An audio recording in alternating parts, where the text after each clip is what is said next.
My name is Phil Jenkins, and up until recently, I thought my marriage to Megan was solid.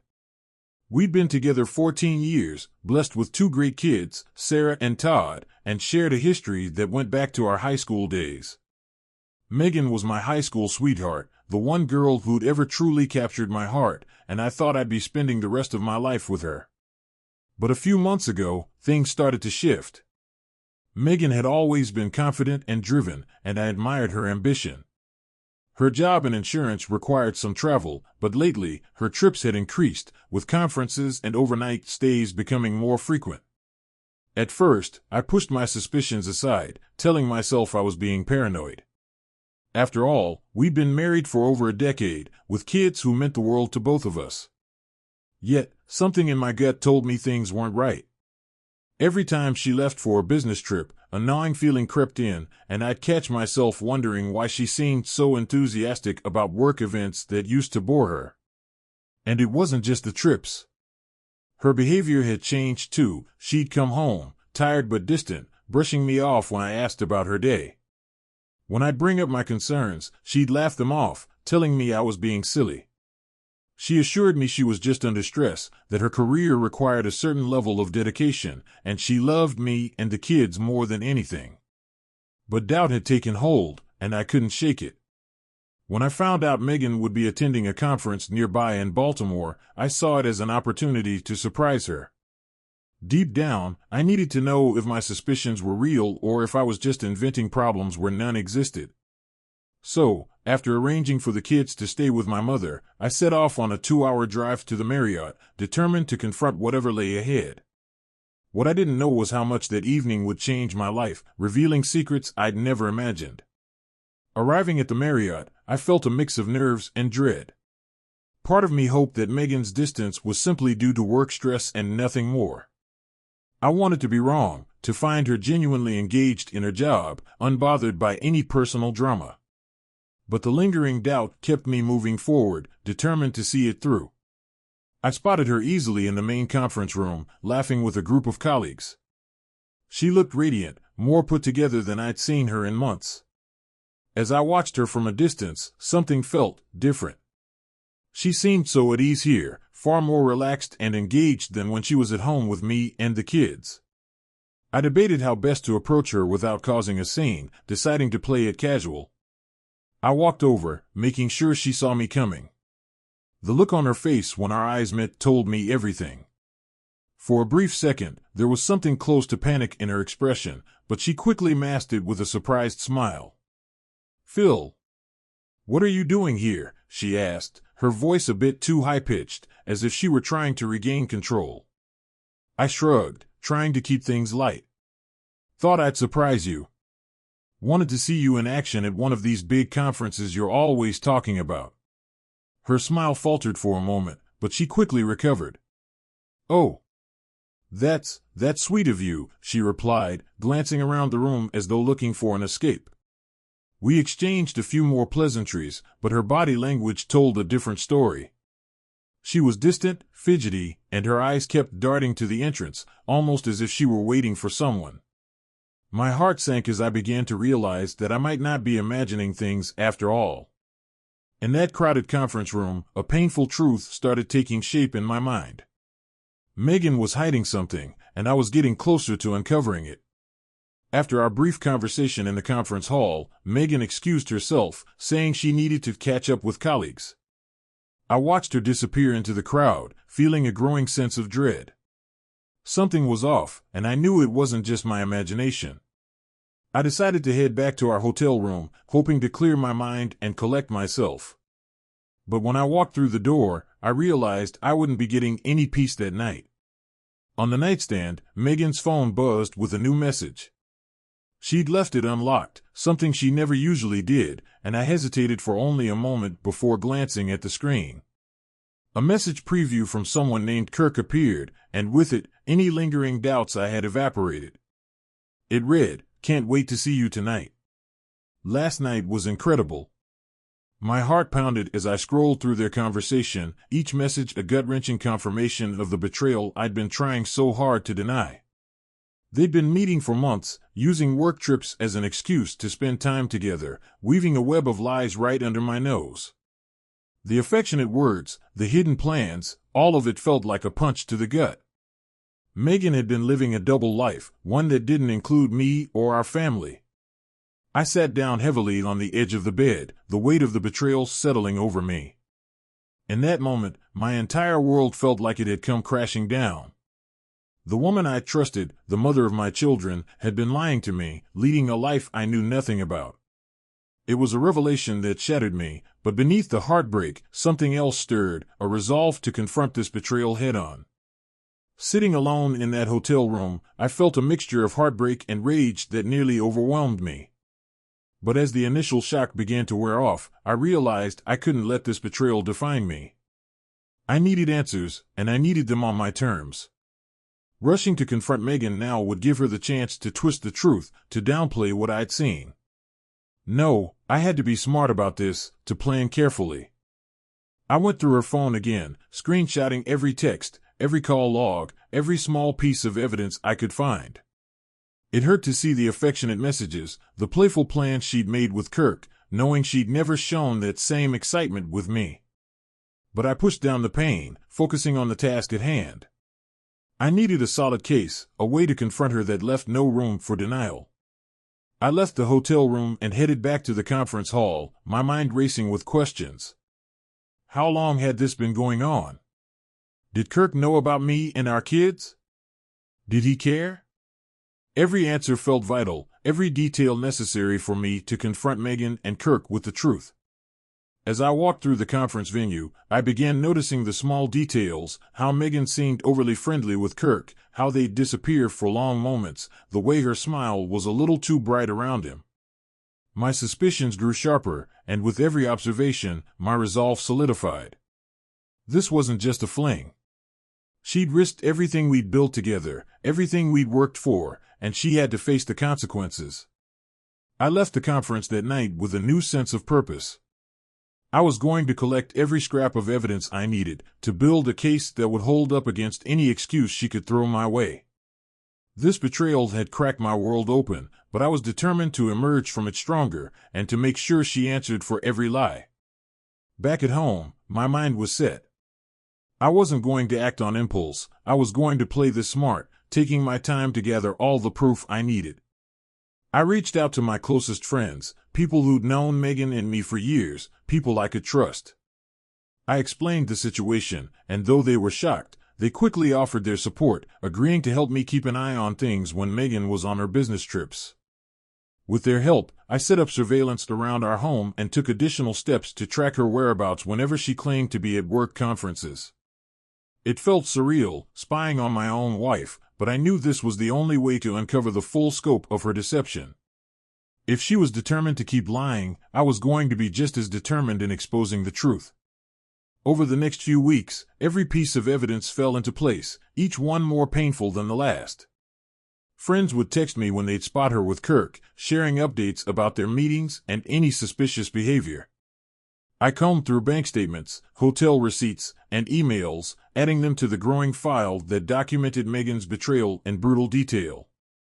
Her affair wasn't just an isolated incident, it was a carefully maintained secret, a relationship she'd chosen to nurture while letting ours wither. The weight of the evidence was crushing, yet with each discovery, I felt a strange sense of calm. I finally had the proof I needed to confront her with no room for excuses, no opportunity for her to deny what I'd seen with my own eyes. And with every text, every call log, every photograph, I grew stronger, knowing that the time would come soon when Megan would have to face the damage she'd caused. As I prepared to confront her, I felt a sense of clarity I hadn't experienced in weeks. This wasn't just about catching her in a lie, it was about reclaiming my life from the shadows of her deceit, freeing myself to rebuild without the weight of her betrayal hanging over me. Once I'd gathered the evidence I needed, I knew I was close to confronting Megan. But before I could do so, another opportunity fell into my lap. I heard about an upcoming company event that Megan and Kirk would be attending, a networking dinner hosted by their firm. It was the perfect chance to observe them together, to see for myself just how deep this betrayal went. I arrived at the event under the guise of supporting Megan's career, blending in with the crowd while keeping a watchful eye. It didn't take long to spot her with Kirk, laughing and chatting as if they hadn't a care in the world. Seeing them together in a public setting, so comfortable and relaxed, made the affair feel even more blatant, as though they no longer cared about hiding it. As I stood there, steeling myself for what I was witnessing, a woman approached me. She introduced herself as Janet, Kirk's wife. I felt my heart skip a beat as I realized who she was. The implications were immediate. She'd likely been living the same nightmare, piecing together clues and watching her own marriage unravel. Her face mirrored my own feelings, a mix of pain and quiet determination. "Something tells me you didn't come here to support the networking," she said softly, her eyes flicking toward Megan and Kirk. Her words confirmed what I'd suspected. She knew. We found a quiet corner and shared our stories, comparing notes and confirming what each of us had feared. Janet had noticed Kirk's late nights, his sudden business trips, and the same evasiveness that Megan had shown. Together, we laid out the evidence we'd collected, each piece of proof painting a painfully clear picture of their deception. Knowing I wasn't alone in this, that someone else understood the depth of this betrayal, gave me a strange sense of solidarity. By the end of the evening, Janet and I had a plan. We agreed to continue gathering evidence, to build a case so airtight that neither Megan nor Kirk could squirm out of it. And when the time came, we'd confront them together, side by side, leaving no room for doubt or denial. That night, as I drove home, I felt a renewed sense of purpose. With Janet's support, I knew the confrontation was inevitable, and this time, Megan wouldn't be able to hide behind her lies. In the days following our encounter at the company event, Janet and I became a team, united by a shared purpose and determination. We communicated regularly, exchanging details and coordinating efforts to keep our spouses under careful watch. With every new message, photograph, and phone record we collected, the picture grew clearer and more damning. Janet, being Kirk's wife, had access to records and routines that filled in the gaps of what I already knew. She discovered hotel receipts and cross-checked dates of Kirk's business trips with Megan's, confirming they were traveling together. In the meantime, I compiled everything I had on Megan, the texts, the emails, and details from her recent trips. The evidence painted a full and undeniable picture of a long-standing affair that neither Megan nor Kirk would be able to deny. Together, we drafted a plan to present this evidence in a way that left no room for excuses. Janet and I agreed we would each confront our spouses separately, making it clear that we had joined forces and that we knew every detail. The goal was simple: to remove any chance for Megan or Kirk to twist the truth or deny responsibility. We wanted them to see the full weight of the betrayal they'd inflicted on us and the families they'd torn apart. As I prepared for the confrontation, I also started reaching out to a divorce attorney. It was a hard decision, but one that felt right. My focus was on protecting my children and securing my own future without the shadow of Megan's deceit. My attorney was sympathetic, guiding me through each step, ensuring that when the time came, I would be prepared to make a clean break. The sense of finality was both painful and liberating. I'd once believed in a life with Megan, and the family we'd built, but her actions had shattered that vision. With Janet's support, I now saw a way forward, a path that didn't involve compromising my integrity or ignoring the betrayal. I was finally ready to take back control, to face Megan, and to start rebuilding on my own terms. As I looked over the pile of evidence one last time, I felt a strange sense of calm. The confrontation was near, and I knew I was ready. With everything in place, the day of the confrontation finally arrived. Janet and I had agreed to hold nothing back, to expose the affair in a way that would leave Megan and Kirk with no escape from the truth. We arranged a small gathering with close family and friends at our house, creating a setting where both our spouses would have to face not only us, but also the people they'd deceived. Megan arrived at the gathering, unaware of what awaited her.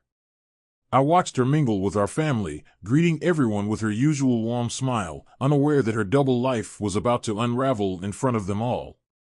When the time felt right, I took a deep breath and stood in front of the group, my heart pounding. Janet joined me, and together we called for everyone's attention. Megan, Kirk, I began, my voice steady though my emotions threatened to spill over. Janet and I have something important to share with everyone here, something that we feel you both should have shared long ago. Megan looked at me, her smile fading as she noticed the serious tone in my voice. Kirk's face grew pale as he glanced at Janet, realizing that whatever this was, it wasn't going to end well. The tension in the room grew as I began recounting the evidence, one painful detail at a time, the trips, the texts, the hidden meetings. I revealed everything we'd uncovered, laying out the months of deceit that they'd hidden from all of us. As I spoke, the weight of their betrayal settled over the room, shock and disbelief etched on the faces of our family and friends. Megan's expression shifted from shock to horror, her eyes wide as she realized there was no denying what she'd done. Kirk's face twisted, his composure cracking under the strain of having his secrets laid bare in front of everyone he knew. "This is what you've done to our families," I continued, my voice filled with a mix of pain and resolve. "You've lied to everyone here, to your own children, to the people who trusted you. And now, there's no going back." Megan stammered, trying to find words, but there was nothing she could say. She'd been caught in her own web of lies, forced to face the damage she'd caused. The looks from our friends and family made it clear, she'd shattered the trust of everyone in the room, and the consequences would be hers to bear. As I left the room that day, a strange sense of peace settled over me. The truth was out, and there was no longer any need to hide or pretend. Megan's betrayal had been exposed, and I was finally free to move on, leaving the past behind. In the days following the confrontation, the fallout was swift and severe. Megan moved out, her reputation in shambles, and friends and family members distanced themselves from her. The whispers, the judgment, it was all out in the open, and Megan couldn't escape the consequences of her choices. She reached out a few times, hoping for a chance to explain, to try to justify what she'd done, but I couldn't bring myself to listen. Too much had been broken, and no explanation would undo the pain she'd caused. But in the quiet moments alone, when I looked at the empty space in our home, I knew I had a decision to make. I could let bitterness consume me, or I could focus on rebuilding for myself and for our children. Sarah and Todd were my priority now, and I needed to be the steady presence they could rely on. They'd already endured enough upheaval, and they needed reassurance that their lives would remain as stable as possible. I committed to being present for them, focusing on their needs and our routines, creating a home that felt warm and secure. We found ways to stay connected, family movie nights, weekend hikes, time spent talking about their dreams and challenges. Through these small moments, I realized I was healing, bit by bit. My life was changing, but for the first time in years, it felt like I was in control of my own path. Janet reached out occasionally, her messages a comforting reminder that I wasn't alone in this journey. We'd shared the pain of betrayal and the determination to move forward, and though I wasn't yet ready to open myself up fully to someone else, knowing she was there brought a quiet comfort.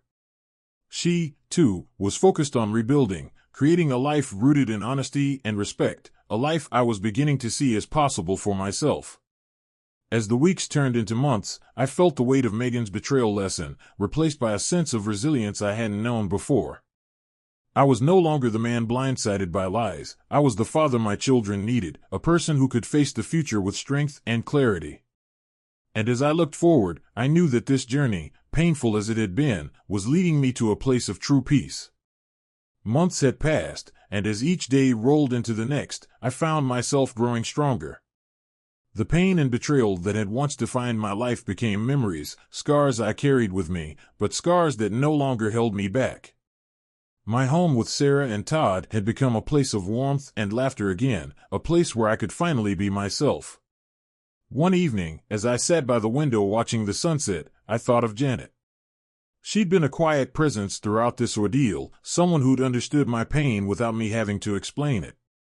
We'd kept in touch, supporting each other as we navigated the messy aftermath of our broken marriages, and over time, our conversations had shifted from shared struggles to dreams of a future unburdened by betrayal. One afternoon, she invited me to join her for coffee at a local park. The conversation was easy, filled with shared laughter and meaningful silences. There was no pressure, no rush to label anything. We simply enjoyed each other's company, finding comfort in the understanding that we'd both been through similar trials. For the first time, I felt the walls around my heart begin to lower, allowing hope to slip in. As the weeks went on, our friendship grew, blossoming into something I hadn't expected, a connection built on honesty, respect, and shared values. We took things slowly, respecting each other's past while embracing the possibility of a future together. Janet wasn't just a new beginning, she was a reminder that life could be good again, that love could be real and rooted in trust. Standing on the shore of this new life, I felt a peace I hadn't known in years.